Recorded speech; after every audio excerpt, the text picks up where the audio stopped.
Bendiciones a nuestros hermanos esta mañana. Agradecemos a Dios por la oportunidad que nos concede de estar nuevamente a través de las redes sociales para seguir con nuestro estudio. Hoy vamos a ver la segunda parte de este evento futuro llamado la Gran Tribulación. Un saludo a todos nuestros hermanos. Bendiciones para todos, hermanos. Agradecemos sus comentarios y sus deseos para con su servidor. Bien, hoy vamos a hacer la introducción ya a la semana 70 de Daniel. Para los hermanos que han venido siguiéndonos en los estudios que hemos estado llevando a cabo, ya tendrían que estar familiarizados con la semana 70 de Daniel. Es la semana o es el evento que se conoce como la Gran Tribulación. La Gran Tribulación, amados hermanos, dijimos y lo dejamos bien claro, y una vez más yo quiero reafirmar esto: Iglesia, pueblo de Dios, la Gran Tribulación no tiene nada que ver con la Iglesia de Cristo. Esto es un trato personal de Dios con su pueblo Israel. Es por esto que la Gran Tribulación tiene dos propósitos. Número uno, preparar a la nación judía para recibir al Mesías. ¿Se acuerdan, hermanos? ¿Recuerdan ustedes que en el estudio anterior hablábamos acerca de que para los israelitas Jesús es un impostor? Ellos no lo recibieron ni aún lo aceptan como el Mesías. Los israelitas, hermanos, no creen que Jesús es el Hijo de Dios. Ellos lo ven como un profeta más, como el profeta Elías, como Juan el Bautista, como cualquier otro profeta. Pero jamás lo aceptan ni lo ven como el Mesías, como el enviado de Dios. Porque ellos esperaban a un Mesías libertador que los librara de la opresión de Roma en aquel entonces. Así que Dios, hermanos, en su plan maravilloso, Él tiene una manera como hacer que Israel entienda que aquel Jesucristo que fue crucificado en la cruz del Calvario, ese es el Mesías prometido para Israel. Por eso, la Gran Tribulación tiene como objetivo número uno, preparar a la nación judía para recibir al Mesías. Vamos a apoyarnos en el libro, en la carta a los Romanos, en el capítulo 11. Si usted me acompaña, hermanos, si usted es tan amable y busca Romanos capítulo 11, nos vamos a apoyar allí para lo que estamos diciendo esta mañana. Dice así el versículo 25. Oiga esto, qué interesante, hermano. Porque no quiero, hermanos, que ignoréis este misterio, para que no seáis arrogantes en cuanto a vosotros mismos. Está hablando con la iglesia, el apóstol Pablo, con la iglesia que estaba en Roma. Le está diciendo, para que ustedes no sean arrogantes, no se crean la última Coca-Cola en el desierto, les voy a explicar un misterio, les dice Pablo, que ha acontecido a Israel endurecimiento en parte, hasta que haya entrado la plenitud de los gentiles. Es decir, el pueblo de Israel fue endurecido para que no creyeran al Mesías. ¿Y por qué fue endurecido? Para que los gentiles tuvieran la oportunidad de ser parte del pueblo de Dios. Acuérdese usted que nosotros los gentiles, dice la palabra que hemos sido injertados, ¿verdad? En el olivo natural que simboliza a Israel. Entonces el apóstol Pablo le dice, no sean arrogantes. Si nosotros hemos alcanzado bendición, es porque a Israel se endureció el corazón. Y esto, hermanos, comprueba lo que está escrito allá en el Antiguo Testamento cuando Dios envió las plagas a Egipto. Dice la palabra del Señor que Dios habló con Moisés y le dijo, ve donde el faraón y dile que deje ir a mi pueblo en libertad. Pero el Señor dice esto, pero yo voy a endurecer el corazón de Faraón para que no los deje ir, para mostrarles mis maravillas y mi poder. Oiga, qué tremenda esta declaración, hermanos. Una vez más, nosotros debemos de entender que Dios tiene el control de todo. Y por eso ahora entendemos por qué la palabra dice que Él pone la llaga y también la sana. Él pone la herida y también la cura. Él tiene el control de todo. Así que la gran tribulación es parte del control de Dios, con el objetivo de preparar al pueblo de Israel para recibir al Mesías. Vamos a ver para esto, hermanos, allí le voy a leer ahorita en Romanos, siempre donde estamos, capítulo 11, pero el versículo 1 dice así: digo pues, ¿ha desechado Dios a su pueblo? Pregunta Pablo, ¿ha desechado Dios a su pueblo? En ninguna manera, porque yo soy israelita, dice Pablo, de la descendencia de Abraham, de la tribu de Benjamín. Así que no ha desechado Dios a su pueblo, al cual antes conoció. Entonces, si no lo ha desechado, ¿qué es lo que ha pasado? Allí es donde leímos el versículo 25, donde dice, es que fue endurecido, se le dio un corazón duro para no recibir al Mesías hasta que haya entrado la plenitud de los gentiles. La palabra plenitud significa la totalidad de los gentiles, los que van a ser salvos. Así que, hermanos amados, hasta que esté completo el número de los gentiles, de los pueblos gentiles que van a ser salvos, esto es en su iglesia, en la iglesia de Cristo, hasta entonces Israel va a estar endurecido para no creer en el Mesías. Versículo 26. Luego, todo Israel será salvo, como está escrito, vendrá de Sión el libertador que apartará de Jacob la impiedad, y este será mi pacto con ellos cuando yo quite sus pecados. Todo Israel será salvo, según esta palabra. Y alguien dirá, ¿todos los israelitas van a ser salvos? Si esa es la voluntad de Dios. Dios es soberano, hermano. Uno de los atributos de Dios es que Él es soberano. Y la palabra soberano, dicho en nuestro idioma, quiere decir que Él puede hacer lo que le dé la gana. Y nadie le puede decir nada, porque Él es soberano, Él es Dios.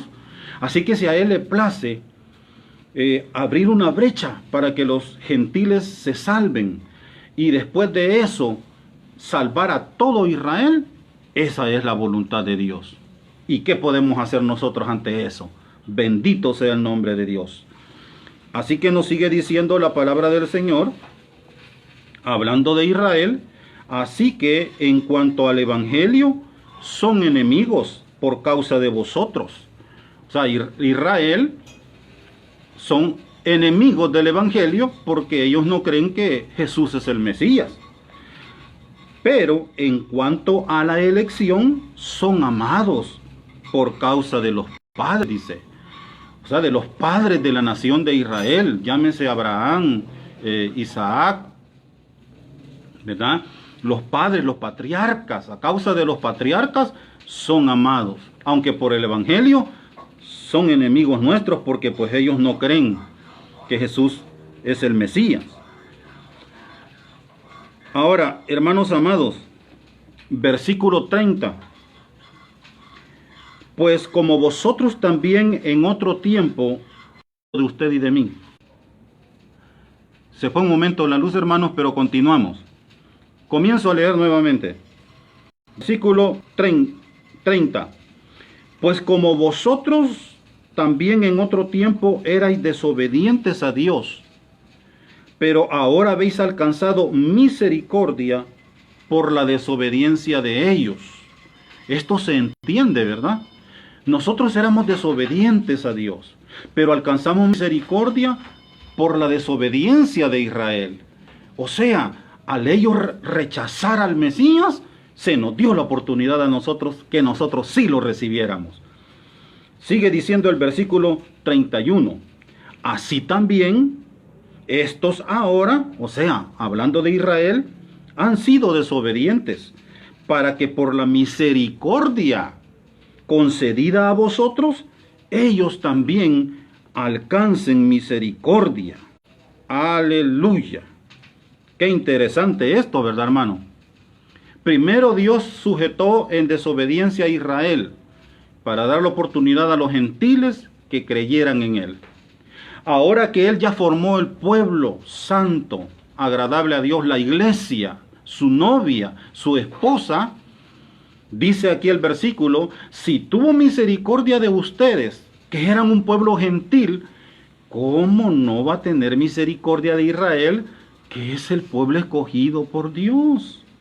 Aleluya. Así que, hermanos,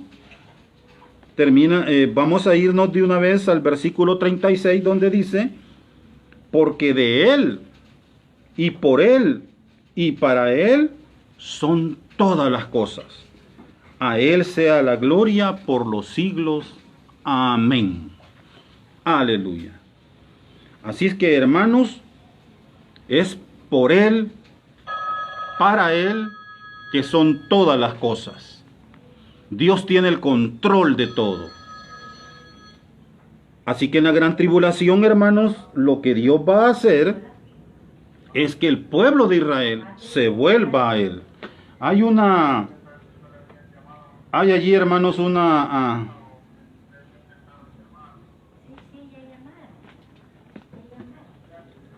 a ver, vamos a ver.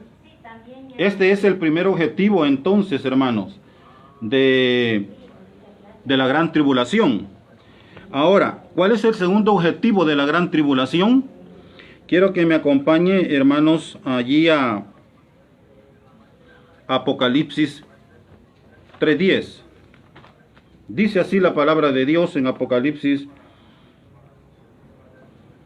3:10.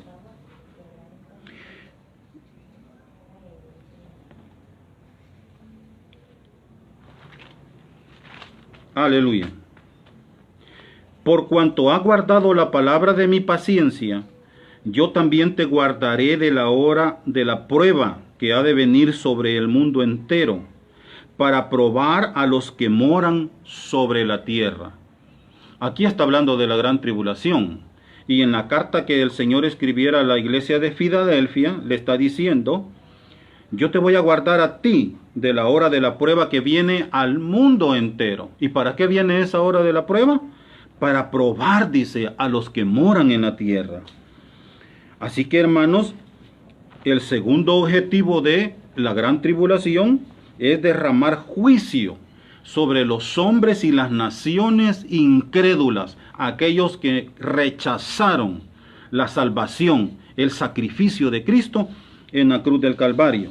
Un versículo más de Apocalipsis, capítulo 6, versículos 15 al 17, dice así, y los reyes de la tierra, y los grandes, los ricos, los capitanes, los poderosos, y todo siervo y todo libre, se escondieron en las cuevas entre las peñas de los montes, y decían a los montes y a las peñas, caed sobre nosotros y escondednos del rostro de aquel que está sentado sobre el trono y de la ira del Cordero, porque el gran día de su ira ha llegado, ¿y quién podrá sostenerse en pie? Así que, hermanos, la gran tribulación, el segundo objetivo es derramar juicio sobre los hombres y las naciones que rechazaron el plan de salvación. Ahora bien, para que estos dos propósitos de la gran tribulación se realicen, primero Dios tiene que terminar el plan que tiene con los gentiles. Y este plan que Él tiene con los gentiles termina con el arrebatamiento de la iglesia. Una vez Dios termine ya lo que Él había establecido con los pueblos gentiles, ahora conocido ya como la iglesia, ¿verdad? La esposa del Cordero, entonces van a comenzar a dar inicio estos dos propósitos, la gran tribulación. Es allí donde ya adentramos nosotros y volvemos otra vez a Tesalonicenses, que es la carta que hemos estado viendo estos días atrás. Y en 2 Tesalonicenses, capítulo 2, versículo 8, tenemos que volver a repetir esto para que se entienda. Dice, versículo 7, porque ya está en acción el misterio de la iniquidad, solo que hay quien al presente lo detiene, hasta que él sea a su vez quitado de en medio. Ya explicamos que esto es el Espíritu Santo, el que lo detiene, y él tiene que ser quitado de en medio, y cuando él sea quitado de en medio, porque se va con la iglesia, el versículo 8 dice, entonces, solo hasta entonces, se manifestará aquel inicuo, a quien el Señor matará con el espíritu de su boca y destruirá con el resplandor de su venida. Aquí comienza la gran tribulación. Dice que cuando la iglesia sea arrebatada, entonces se va a manifestar el inicuo. La palabra inicuo significa injusto, malvado. Esa es la personalidad del anticristo. Es un ser injusto y malvado.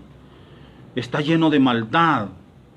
Por lo tanto, todas las acciones que él hace van encaminadas a causar daño, a causar maldad.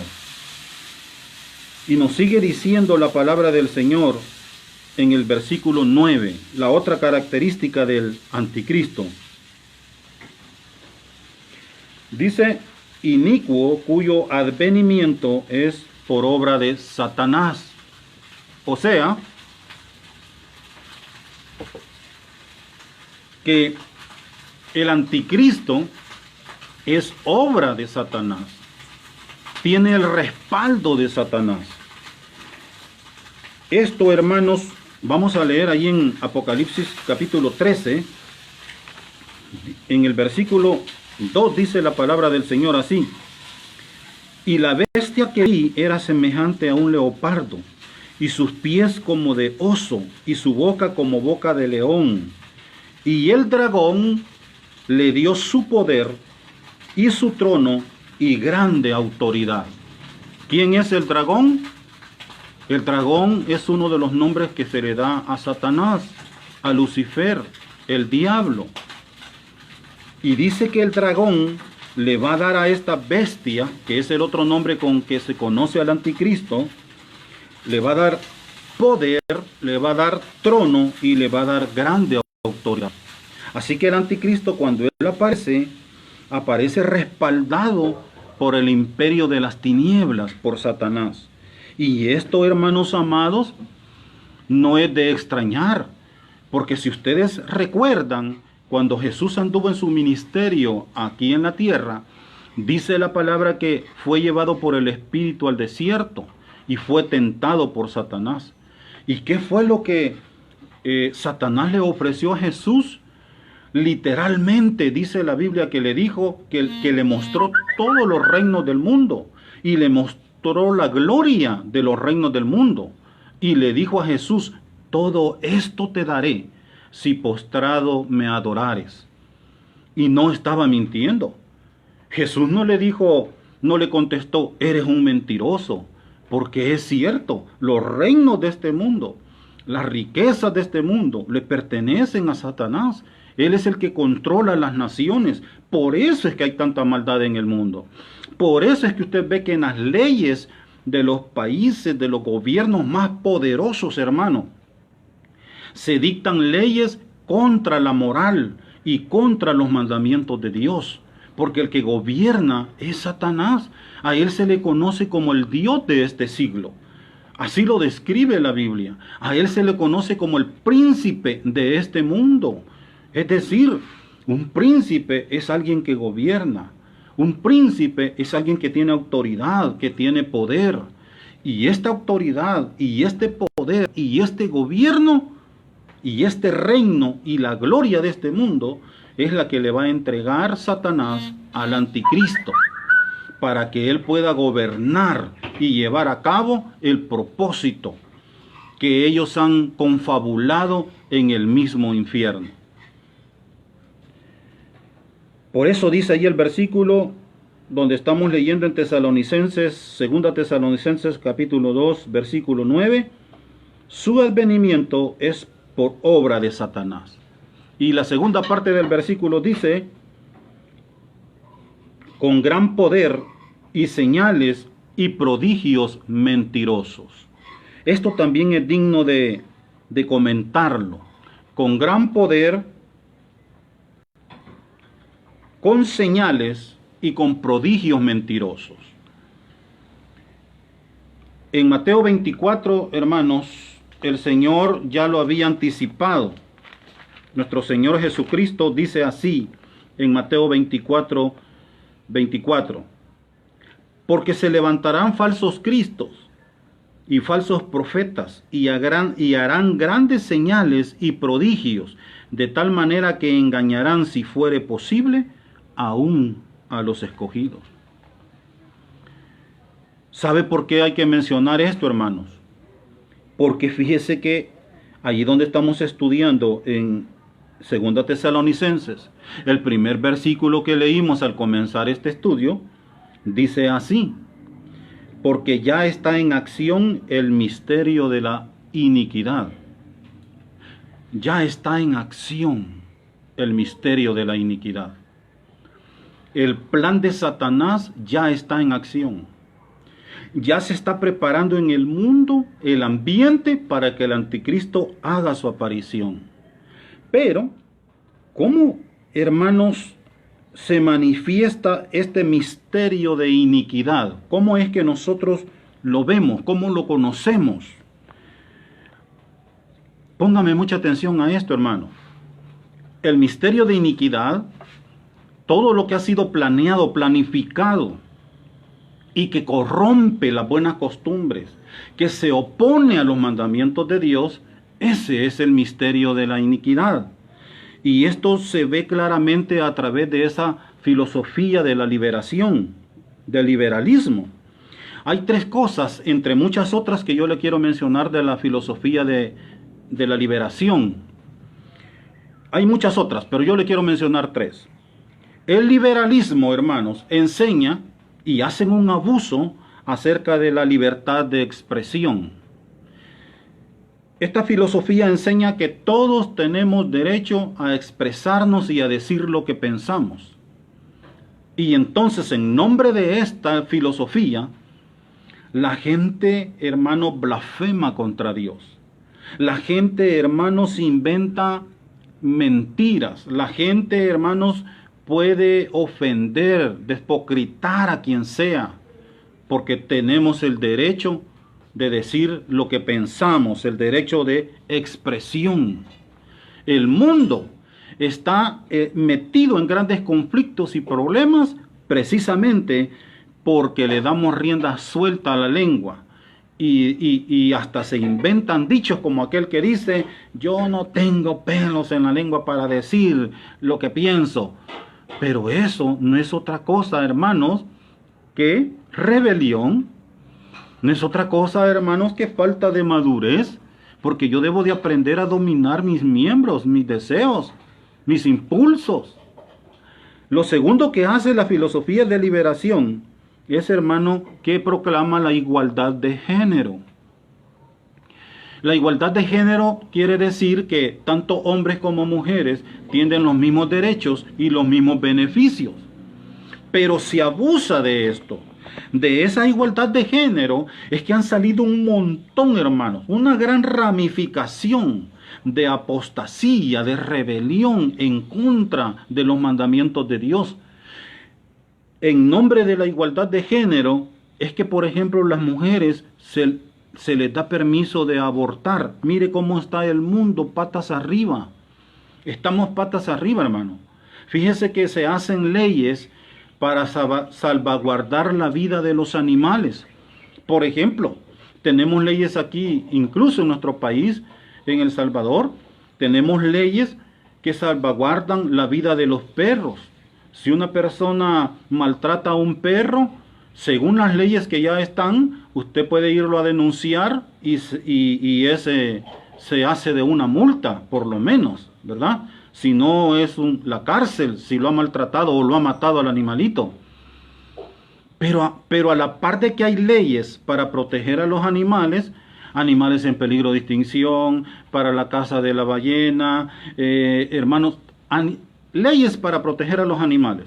Pero a la par de eso, se permite el aborto.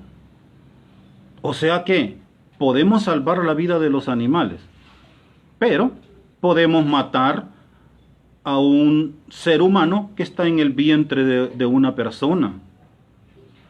Eso es la igualdad de género. Eso es la filosofía del liberalismo. Por eso es también que en honor a la igualdad de género se declara a la gente homosexual, lesbianismo, y hacen un montón de prácticas, hermano, de prácticas como las hacían en el antiguo tiempo. Esto no es nuevo.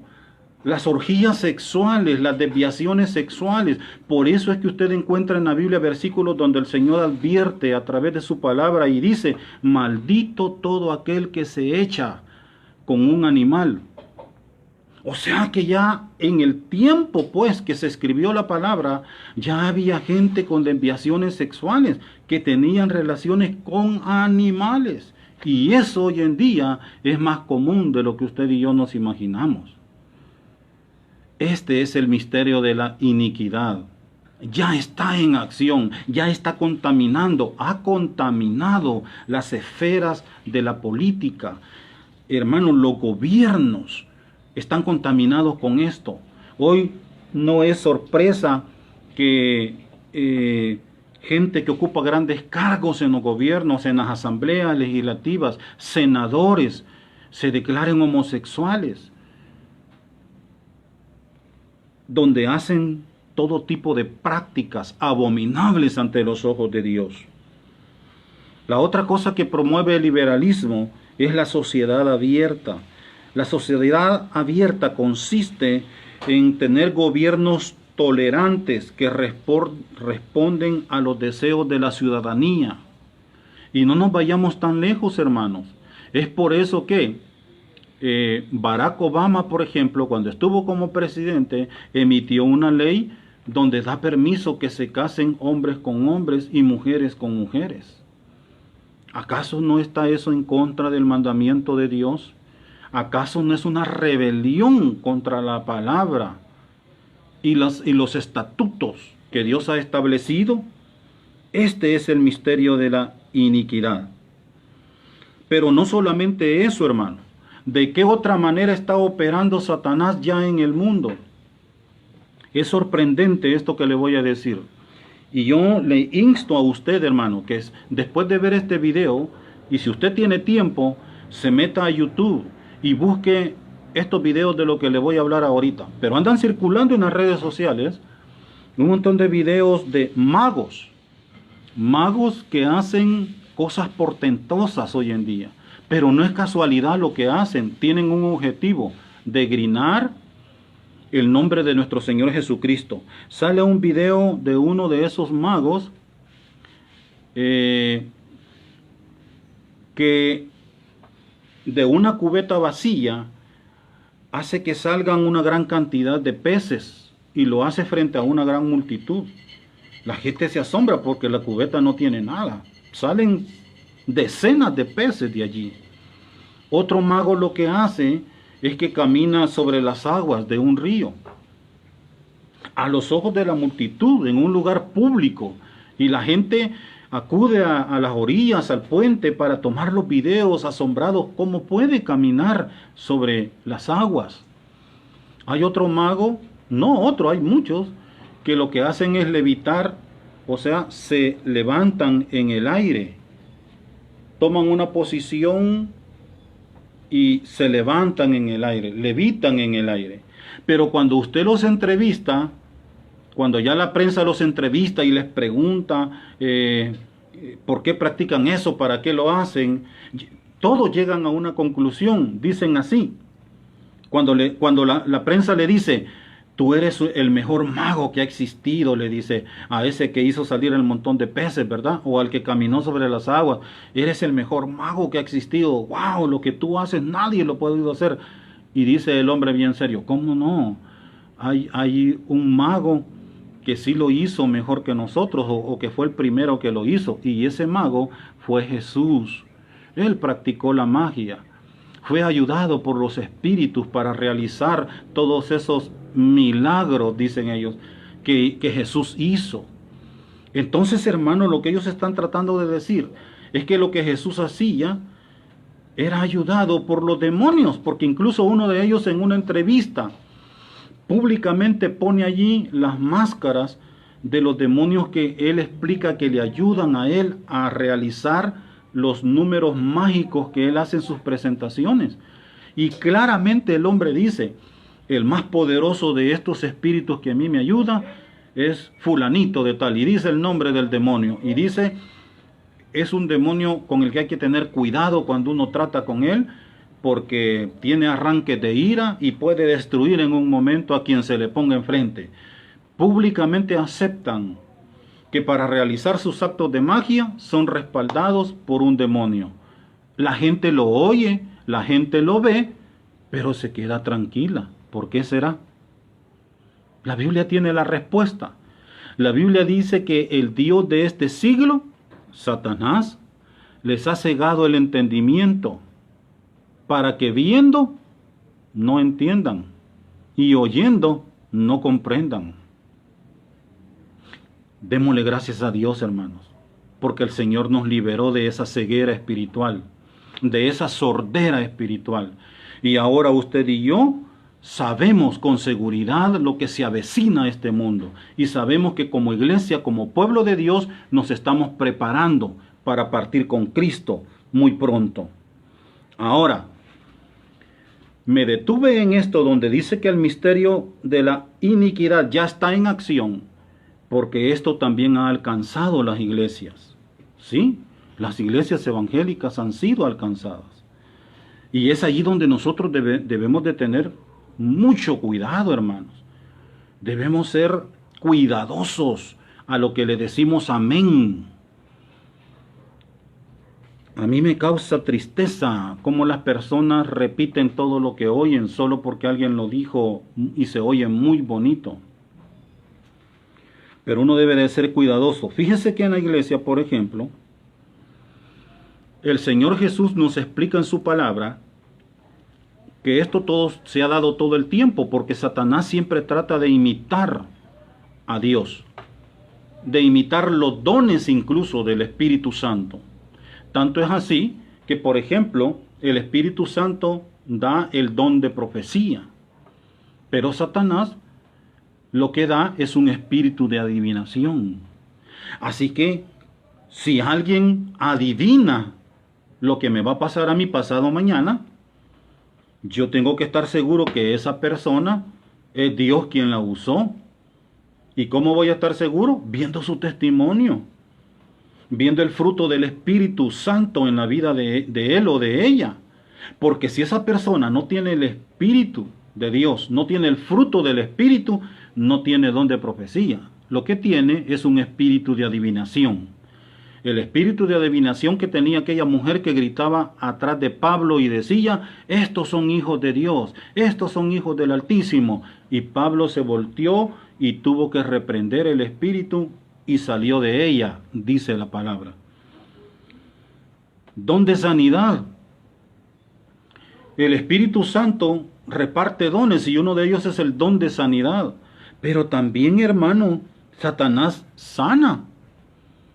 También Satanás reparte sanidades. ¿Cómo lo hace? Lo hace a través de las limpias, de los hechizos, ¿verdad? De la santería. Y la gente se sana.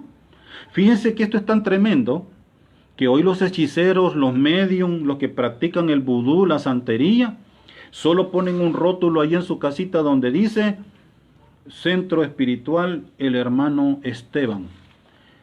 Y la gente, como ya dice, el hermano Esteban, entonces es algo bueno eso, vamos donde el hermano. Pero no se dan cuenta que están tratando con legiones de demonios, con el mismo infierno. Este es el misterio de la iniquidad que ya está en acción, que está arrastrando a miles de personas al infierno, porque todo aquel que ha tenido contacto con el mundo espiritual a través de un medium, a través de un hechicero, hermanos, le es muy difícil después aceptar las verdades del Evangelio. Aleluya. El Espíritu Santo da dones de milagros, da un don que se llama el don de milagro. Satanás también hace milagros. La gente va, le prende una vela a un ídolo, le pide un milagro y se lo hace. Y la gente está contenta y dice, el santo, ¿verdad? San Nelson me respondió al milagro, le puse una velita y me hizo el milagro. Pero usted y yo sabemos a través de la palabra que no es el santo el que le hizo el milagro. La Biblia dice que detrás de cada ídolo siempre hay, ¿qué? Un demonio. ¿Quién hace el milagro? El demonio que está detrás del ídolo. Es el que opera los milagros. Así que, hermanos, a esto se refiere la palabra cuando dice que el misterio de la iniquidad ya está en acción en el mundo. Así que por eso es que tenemos un mundo lleno de maldad, lleno de engaño, lleno de muerte. Un mundo, hermanos, donde nunca antes se había visto tantas cosas malvadas como hoy se ven. Y esto es que Satanás todavía no tiene el control total del mundo. Esto es que todavía la iglesia y el Espíritu Santo que está en la iglesia lo detiene y no permita. Dios a través del Espíritu Santo no permite que Satanás tenga el control total del mundo. Imagínese cómo va a ser en la gran tribulación. Cuando Él tenga el control total, porque de parte de Dios se le va a permitir que Él tenga el control para que haga y deshaga con esta humanidad que no quiso aceptar el mensaje de salvación ahora que es el tiempo de la gracia. Así que habiendo aclarado esto, donde dediqué tiempo porque era necesario que lo supiéramos, entonces volvemos allí donde dice, se va a manifestar el hombre de pecado. Y allí comienza lo que conocemos como la gran tribulación. La gran tribulación se divide en dos períodos, hermano amado. Son 7 años de la gran tribulación, pero 3 años y medio, o sea, la mitad de ese tiempo, van a ser 3 años y medio de paz. Vamos a leer allí en el libro de Daniel, donde estuvimos estudiando el día de ayer, capítulo 9, versículo 27, donde nos quedamos que la última semana de Daniel dice así, y por otra semana confirmará el pacto con muchos. Hará un pacto con muchos. Hermanos, cuando el anticristo entre ya a este mundo, no va a mostrar su verdadero rostro. Él no va a demostrar que es un malvado, que es un injusto. No va a demostrar que es un inicuo.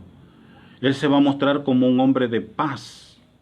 Va a ser un hombre inteligentísimo, el cual va a proponer solución para los problemas de la humanidad. Aquí se van a cumplir muchas cosas que por años se han venido anunciando, como por ejemplo un nuevo orden mundial, donde va a haber una sola religión, una sola moneda, un solo gobernante a nivel mundial. Pero este hombre, el anticristo, cuando él hace su aparición, no aparece como un hombre malvado, sino como un hombre de paz. El libro de Apocalipsis es el que a nosotros nos narra con lujo de detalles cómo van los eventos que van a suceder en la gran tribulación. Y cuando el apóstol Juan recibe la revelación del Apocalipsis, desde el capítulo 1 hasta el versículo 5, él cuenta cómo Dios se le presenta, cómo Jesús se le presenta, el Cordero, cómo Él es digno de abrir el rollo, donde un libro que está sellado con 7 sellos, Pero es en el capítulo 6 de Apocalipsis donde ya comienza a narrar el inicio de la gran tribulación. Por eso es que en el capítulo 6 dice así: vi cuando el Cordero abrió uno de los sellos, y oí a uno de los 4 seres vivientes decir como con voz de trueno: ven y mira. Y miré, y he aquí un caballo blanco, y el que lo montaba tenía un arco, y le fue dada una corona, y salió venciendo y para vencer. Este es el inicio de la gran tribulación. Él vio cuando el Cordero de Dios, Jesucristo, destapa el primer sello, dice que él vio un caballo blanco. En la Biblia, el color blanco siempre ha simbolizado pureza, paz, santidad. Así que el hecho, hermanos, de que sea un caballo blanco, nos enseña que el anticristo se va a revelar al mundo como un hombre religioso, como un hombre de fe. Él se va a revelar como un hombre de paz. Pero es un engaño, esto es para engañar a las naciones. Sigue diciendo que se le fue dado un arco, o sea, traía un arco, pero sin flechas. Eso significa que va a conquistar al mundo con diplomacia, no lo va a hacer con guerra. El anticristo va a engañar a las naciones y va a obtener el favor, el apoyo de las grandes potencias mundiales con diplomacia. Va a ofrecer solución a los problemas. En estos 3 años y medio que se le llama de paz, de la gran tribulación, lo que sucede es que el anticristo pone un nuevo orden mundial y hace, hermanos, que lo más sorprendente de esto va a ser que los israelitas y los palestinos por fin van a firmar la paz. Van a suceder cosas portentosas. Yo no sé cómo va a ser esto, pero según la profecía bíblica, Israel tiene que construir por tercera vez el templo de Salomón que fue destruido. El templo de Salomón tiene que reconstruirlo por tercera vez. Y el lugar donde lo va a construir es en Jerusalén, donde actualmente lo que hay allí es una mezquita de los musulmanes. Es un centro islámico, ¿verdad? Llamado el Gran Domo. Porque cuando el templo de Salomón fue destruido por segunda vez, esta gente sobre las ruinas del templo levantó lo que hoy se conoce como el Gran Domo, una mezquita. Y allí tiene que construir el templo de Israel. Porque en este tiempo de paz, hermano, en los 3 años y medio de paz de la tribulación, los israelitas ortodoxos, los de hueso colorado, los que nunca cambiaron, los que no aceptan a Jesús como el Mesías, van a reiniciar nuevamente los sacrificios, las ofrendas y los ritos tal como lo hacían en el Nuevo Testamento. Y para poder realizar eso, tiene que estar construido un templo. Entonces, el anticristo, en estos 3 años y medio, en la mitad de los 7 años de la gran tribulación, se va a encargar de crear ese ambiente de paz mundial. Va a solucionar los problemas. La gente, por ejemplo, ya no va a tener problemas con el dinero, porque el dinero físico ya no va a existir, todo va a ser electrónico. ¿Acaso no ha oído usted que ya se están haciendo, por ejemplo, pruebas que les ponen un chip acá, donde lleva toda la información, un chip que tiene un tamaño bien minúsculo y se lo ponen como una inyección y allí tiene toda la información suya? Puede tener la dirección de su casa, tarjeta de crédito, cuánto tiene ahorrado, dónde vive, si padece alguna enfermedad, tipo de sangre. Y con solo escanearle eso, ya saben toda su información. Esto se va a volver una realidad en los 3 años y medio de paz, que son los primeros 3 años y medio de la gran tribulación. Por eso es que el primer sello que el Cordero de Dios destapa, es un caballo blanco que simboliza paz. Además de eso, dice que se le dio una corona.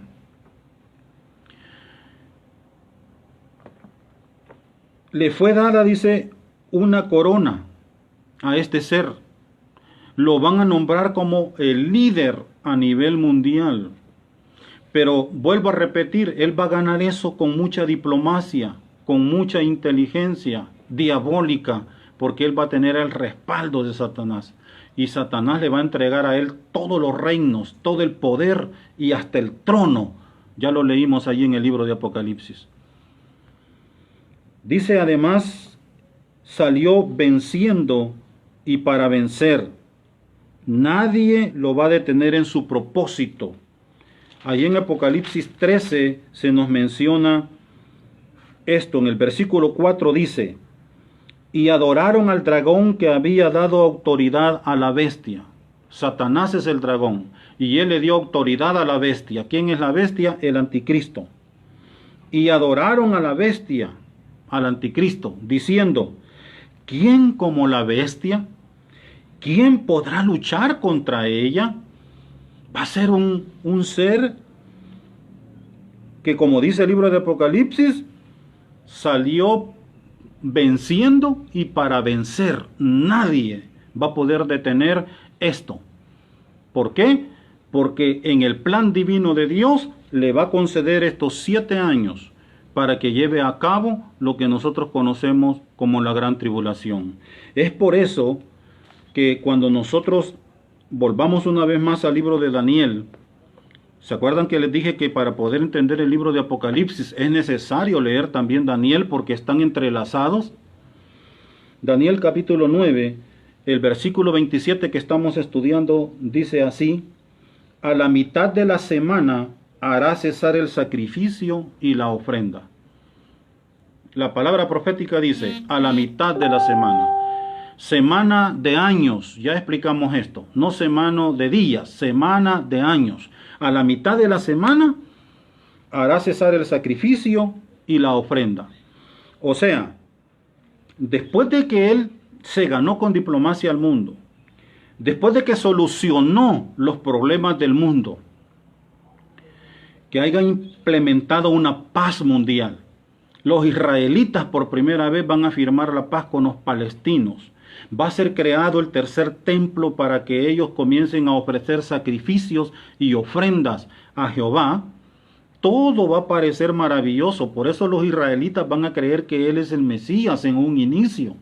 Porque les ha venido a solucionar los problemas y porque les construyó el templo que han estado por décadas luchando. Ahorita mismo usted ve videos en YouTube donde dice que ya tienen todo preparado para construir el templo, pero no lo pueden hacer porque allí está la mezquita musulmana. Pero este hombre va a venir y les va a solucionar eso.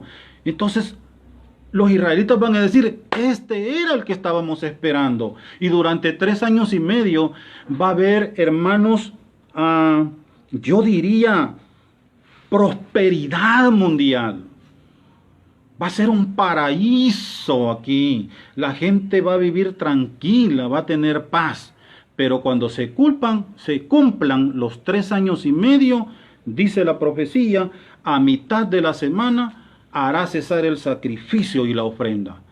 Así que cuando se cumplan los primeros 3 años y medio, viene este anticristo y se quita la máscara. Y entonces quebranta sus mismos pactos que él había hecho, todos los pactos que había firmado de no agresión, de respetar el culto, las religiones, de aceptar que Israel es el pueblo de Dios, que ofrezca sacrificios a su Señor, y él rompe todos esos pactos. Después de 3 años y medio, se quita la máscara y él dice: ¿saben qué, señores? Yo soy el verdadero Dios. Y ahí es donde dice la palabra que va a entrar en el templo de Dios, se va a sentar en el trono de Dios y se va a hacer llamar a sí mismo Dios. Y va a decir: adórenme. Y el que no lo adore, entonces va a ser martirizado. Allí comienza lo que la palabra de Dios explica como la gran tribulación. Allí es donde salen los siguientes sellos, ¿verdad? y se derraman las 7 copas de la ira de Dios, y es ahí donde se van a tocar 7 trompetas, y cada uno de los sellos, hermanos, es un juicio de Dios que viene a las naciones, y Satanás es el encargado de ejecutarlas, porque va a haber persecución, va a haber maldad como nunca antes la hubo. El pueblo de Israel va a sufrir persecución como nunca antes, y todos los pueblos gentiles que se hayan quedado y que no recibieron a Jesús como su Salvador, van a ser parte de este sufrimiento. Demonios que literalmente van a atormentar a las personas. Dice que hay unos demonios que tienen colas de escorpiones, que cuando pican el cuerpo, el dolor es como de un escorpión, pero no van a morir.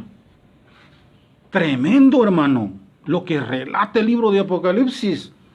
Un sufrimiento constante, pero no va a haber muerte. Y en el próximo video vamos a ver esta parte de la que le estoy hablando ahorita, que es considerada como la gran tribulación. Y a esto se refirió el Señor cuando dijo: si estos días no fueran acortados, no habrían sobrevivientes, pero por amor a los escogidos voy a acortar esos días. Y por eso a él solo se le ha dado 42 meses, que equivale a 3 años y medio, para que Satanás haga y deshaga lo que él quiera con la humanidad, siempre controlado por Dios, porque eso usted y yo jamás debemos de olvidarlo. Dios tiene el control de todo, y cuando Dios dice hasta aquí, hasta allí llegaste, y aún Satanás tiene que arrodillarse y aceptar el mandato divino. Así que, hermanos amados, nos vamos a quedar aquí con este video. Mañana no tenemos video, ni el domingo, es hasta dentro de 2 días, el próximo lunes, que vamos a estar viendo la tercera parte de este evento futuro llamado la Gran Tribulación. Que la paz de Dios gobierne en sus corazones, hermanos. Que el gozo de la salvación esté latente en sus vidas, y que la esperanza de gloria de la venida de Cristo sea el motor que nos impulse para que cada día vivamos en santidad, en una vida de servicio a la obra de Dios. Que el Señor les bendiga esta mañana. Amén.